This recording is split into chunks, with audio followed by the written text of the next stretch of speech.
Bismillahirrahmanirrahim. Assalamualaikum warahmatullahi wabarakatuh. Jumpa lagi di channel Devina Mutia. Salam sehat, semangat, dan bahagia. Bagaimana kabar adik-adik sekalian? Tetap semangat ya untuk belajar. Dan pada kesempatan kali ini kita akan melanjutkan pembahasan soal kelas 3 ya. Kalau kemarin kita sudah bahas soal PAS atau soal penilaian akhir semester kelas 3 tema 1. Sekarang kita akan membahas soal PAS kelas 3 tema 2 ya, yaitu menyayangi tumbuhan dan hewan. Semester 1 ya, ini soal PAS semester 1 tema 2 kelas 3 kurikulum 2013 revisi 2018. Langsung saja kita mulai dari muatan pelajaran yang pertama, yaitu muatan pelajaran PKN atau PPKN. Lambang sila kelima Pancasila adalah, nah ini lambang sila kelima Pancasila itu apa? Ini kita lihat di sini ya. Oke, ini ada gambarnya juga, berarti akan mempermudahkan adik-adik sekalian ya. Ini adalah gambar padi dan kapas. Nah, berarti jawabannya adalah yang D. Nah, kalau bintang itu sila pertama ya, pohon beringin sila ketiga, kepala banteng sila keempat ya. Kita jawab nomor 1, jawabannya yang D. Kita lanjut ke soal nomor 2. Sikap yang harus kita kembangkan guna mewujudkan persatuan di dalam keberagaman. Nah, supaya bersatu di dalam keberagaman itu yang harus kita kembangkan apa? Apakah A, menerima keragaman suku dan budaya yang ada sebagai kekayaan bangsa, kemudian yang B, memandang rendah kepada suku dan budaya lain, atau C, menghapus semua perbedaan yang ada, dan D, menganggap suku dan budaya sendirilah yang paling baik dan hebat lah. Jawaban yang paling tepat adalah yang A ya adik-adik sekalian ya. Jadi keragaman suku dan budaya itu adalah kekayaan bangsa. Jadi kita harus bersatu ya. Tidak boleh memandang rendah suku atau budaya dari daerah lain. Dan juga kita tidak boleh menganggap hebat bahwa budaya kita itu paling hebat ya, menganggap suku atau budaya kita yang paling hebat. Itu juga tidak boleh. Jawaban yang paling tepat nomor 2 adalah yang A. Kita lanjutkan ke soal nomor 3 adik-adik. Nah, ini ya.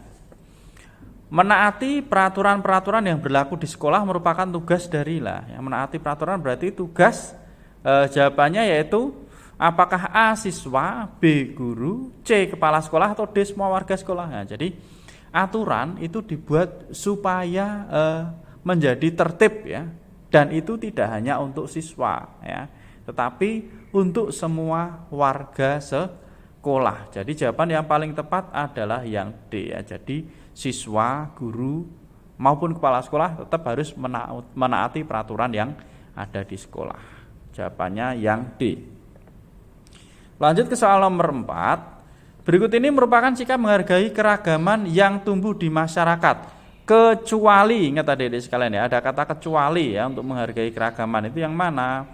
Apakah mendukung setiap kegiatan di masyarakat? Ini betul. Mencela tradisi yang tumbuh di masyarakat. Nah, ini yang salah ya, ini sikap yang tidak menghargai karena mencela ya. Tidak membedakan setiap suku bangsa ya, tidak membedakan suku sendiri secara berlebihan ya. Jawaban yang paling tepat adalah yang B adik-adik sekalian ya. Kita lanjut ke soal nomor 5. Ketika melakukan tugas dan tanggung jawab, kita harus melaksanakannya dengan, ya jawabannya yang D ya, senang hati. Ini yang paling tepat. Jadi kalau kita mendapatkan tugas atau tanggung jawab, kita harus melaksanakan dengan senang hati. Tidak boleh mengeluh, tergesa-gesa, apalagi menangis ya adik-adik sekalian. Nah, setelah 5 soal pilihan ganda, selanjutnya di sini ada soal isian dan uraian ya. Nomor 1. Di lingkungan rumah atau keluarga yang memiliki tugas untuk merawat putra-putri adalah, ini jawabannya yaitu orang tua. Ini langsung saya tuliskan di sini jawabannya adik-adik sekalian ya, orang tua, yaitu ayah dan ibu ya. Kemudian nomor 2, Pak Bambang memiliki tugas memeriksa gigi pasien-pasiennya. Pak Bambang adalah seorang yang tugasnya memeriksa gigi yaitu dokter gigi ya. Dokter gigi itu tugasnya memeriksa gigi pasien. Kita lanjut ke soal nomor 3. Ya ini. Sebutkan tugas atau peran masing-masing keluarga inti ya. Oke, keluarga inti itu terdiri dari ayah, ibu, dan juga anak. Nah, ini sudah saya tuliskan langsung di sini ya. Peran setiap anggota keluarga. Ayah Ayah itu tugas dan perannya apa? Yang pertama, sebagai kepala keluarga. Kemudian yang kedua, mencari nafkah buat keluarganya. Kemudian sebagai perlindungan buat istri dan anak-anaknya. Kemudian sebagai pelaku pengambil keputusan ketika terjadi sebuah masalah atau konflik di tengah-tengah keluarga, dan juga mengayomi setiap anggota keluarga. Itu tugas dari ayah, ya. Kita lanjutkan tugas dari ibu. Kalau tadi tugas ayah, sekarang tugas ibu. Nah, kira-kira apa peran dari ibu? Yang pertama, sebagai ibu rumah tangga. Kemudian yang kedua, memberikan kasih sayang lebih tinggi kepada suami dan anak-anaknya. Yang ketiga, menyediakan makanan buat semua anggota keluarganya. Yang keempat, sebagai pengatur keuangan dalam keluarga. Yang kelima, sebagai penengah di antara permasalahan keluarga. Itu ya, jadi ada 5 ini tugas ya. Silakan adik-adik mungkin bisa diambil 1 atau 2 ya, boleh, ini hanya sebagai referensi ya. Kemudian anak. Nah, kalau tadi ayah sudah, ibu sudah, sekarang anak. Peran anak di dalam keluarga itu apa? Ini, sebagai penerus ayah dan ibunya, kemudian berbakti kepada orang tua, membantu pekerjaan di rumah agar meringankan beban ayah dan ibunya, kemudian belajar yang rajin untuk masa depannya, dan yang terakhir yaitu mendoakan orang tuanya. Itu ya tadi tugas atau peran masing-masing keluarga inti. Ada ayah, ibu, dan juga anak. Tugasnya apa saja? Ini adik-adik sekalian, kalau terlalu cepat bisa di-pause terlebih dahulu. Oke, tadi muatan PPKN. Selanjutnya kita ke muatan bahasa Indonesia ya. Nomor 1, tanaman sangat membutuhkan hal-hal di bawah ini untuk pertumbuhannya, kecuali, nah ini sinar matahari ya, jelas butuh ya, air butuh, pupuk juga butuh ya, ini supaya subur air, supaya tidak kurangan air ya, supaya tidak layu. Sinar matahari itu untuk proses fotosintesis. Nah ini pot itu sebenarnya butuh juga, tapi tidak terlalu butuh. Kalau misalnya tanamannya ditanam di tanah, jadi tidak membutuhkan pot. Maka jawaban yang paling tepat adalah yang D, karena kecuali ya. Lanjut ke soal nomor 2. Wawancara adalah salah satu cara untuk mendapatkan informasi dari, nah kalau kita wawancara berarti kita mendapatkan informasi dari narasumber. Narasumber itu adalah orang yang kita wawancara, yang kita cari beritanya. Misalnya kita bertanya tentang apa? Tentang pertanian, atau mungkin tentang pekerjaan, misalnya seorang dokter lah, kita bertanyanya kepada tersebut. Oke, selanjutnya, kita lanjutkan ke soal nomor 3. Contoh sikap menjaga kelestarian lingkungan di sekitar kita adalah, nah, menjaga kelestarian lingkungan. A. Berburu, B. Melakukan reboisasi, C. Membuang sampah di sungai, atau D. Menebang hutan secara sembarangan. Nah ini, menjaga kelestarian lingkungan yaitu dengan reboisasi. Reboisasi itu penanaman hutan kembali ya, jadi supaya menjadi lestari lingkungannya ya, supaya tidak terjadi longsor, banjir. Nah kita melakukan reboisasi. Kalau kita berburu, nanti binatangnya pasti akan lama-lama akan punah, habis ya. Membuang sampah di sungai ini juga bisa berakibat banjir. Menebang hutan secara sembarangan ini juga bisa mengakibatkan banjir dan tanah longsor. Jawaban yang paling tepat adalah yang B. Kita lanjut ke soal nomor 4. Dina sedang menggali informasi tentang bagaimana cara budidaya ikan lele. Narasumber yang tepat adalah, nah tentunya jawaban yang paling tepat adalah yang B ya, peternak ya, khususnya peternak lele. Nggak mungkin tanya budidaya lele ke dokter, pelayan toko, apalagi tukang bangunan ya. Jawabannya yang B ya adik-adik sekalian ya. Oke, kita lanjutkan ke soal nomor 5 ya. Nomor 5, nilai kebaikan yang terdapat dalam sebuah dongeng disebutlah nilai. Oke, maaf adik-adik sekalian ya. Nilai kebaikan yang terdapat dalam sebuah dongeng disebut dengan, jawabannya yaitu amanat atau pesan moral. Kalau tokoh itu berarti yang memerankan. Kemudian kalau setting itu bisa setting tempat, bisa waktu. Kemudian kalau watak itu berarti perilaku dari tokoh. Maka kalau nilai kebaikannya itu adalah yang amanat atau pesan moral. Kita lanjut untuk soal isian dan uraian ya. Nomor 1, titik-titik cara merawat bunga mawar. Kata tanya yang tepat untuk melengkapi kalimat tanya di atas adalah yaitu bagaimana ya. Nomor 2, dongeng bercerita tentang binatang dan pelaku ceritanya juga binatang disebut dengan fabel ya. Ini contohnya kancil biasanya ya, fabel yang paling sering kita baca. Nomor 3, sebutkan 3 jenis profesi dan apa pekerjaannya. Di sini saya tuliskan lebih dari 3 dari sekalian ya. Ada dokter, pekerjaannya memeriksa dan mengobati pasien. Ada hakim, itu mengadili perkara. Polisi menjaga ketertiban. Kasir melayani pembayaran pembeli. Pramuniaga melayani pembeli. Dosen itu menyampaikan ilmu kepada mahasiswa atau mahasiswi. Itu adik-adik sekalian ya untuk muatan bahasa Indonesia. Kita lanjutkan ke muatan pelajaran berikutnya, ada matematika ya, adik-adik sekalian, matematika. Nomor 1, berdasarkan sifat komutatif atau pertukaran, penjumlahan 157 ditambah 261 sama dengan, lah berarti ini dibalik. Pertukaran berarti sama dengan 261 ditambah 157, 261 nya di depan.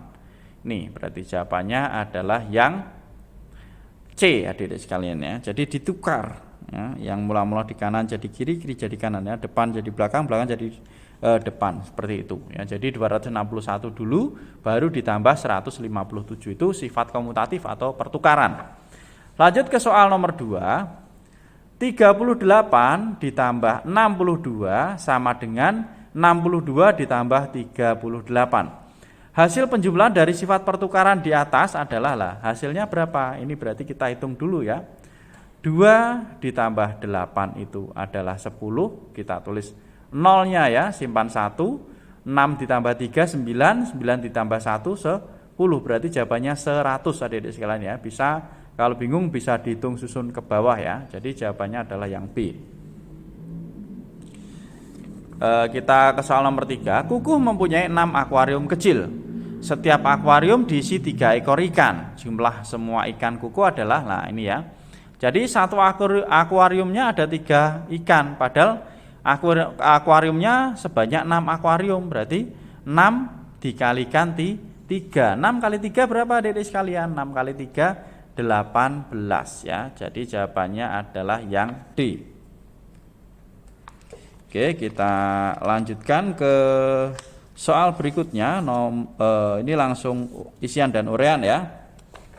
Oke, nomor 1. Tukarkan posisi tempat dengan benar. Lah ini 45 ditambah 37 berarti tinggal kita balik saja adik-adik sekalian ya. Saya tuliskan di sini berarti 37 ditambah 45. Ini adik-adik sekalian ya, jawabannya 37 tambah 45. Kemudian nomor 2. Gambarkanlah dengan menggunakan garis bilangan. 6 ditambah 9 sama dengan 15. Oke ya, kita gambar dulu adik-adik sekalian ya, dengan menggunakan garis bilangan. Oke, saya gambarkan. Ya, ini mungkin sepanjang ini ya. 6 ditambah, saya pause terlebih dahulu. Oke adik-adik sekalian ya, di sini udah saya gambarkan. 6 ditambah 9 sama dengan 15. Oke, ya ini 6-nya. Kemudian ditambah 9 ya dari ujung ya, ujung garis bilangan yang pertama. Ini menjadi pangkal dari garis bilangan yang kedua ya, garis bilangan kedua. Selanjutnya kita tarik ke kanan ada 9 ya. 1 2 3 4 5 6 7 8 9. Nah, berarti ujungnya ada di sini ya. Maka untuk hasilnya itu dari pangkal garis bilangan yang pertama ya sampai dengan ujung garis bilangan yang kedua ya. Jadi ini 6 ditambah 9, ini 9, hasilnya adalah 15.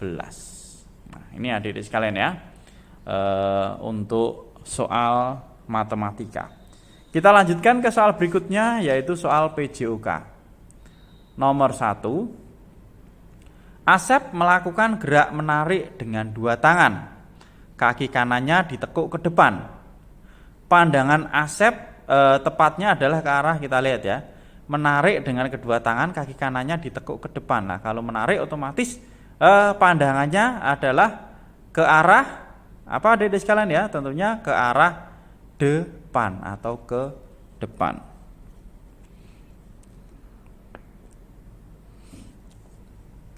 Selanjutnya kita ke soal nomor 2. Dewi berolahraga lompat jauh di sekolahnya. Lompat jauh dilakukan lompat jauh apakah A. matras, B. rumput, C. bak pasir, atau D. kolam ya.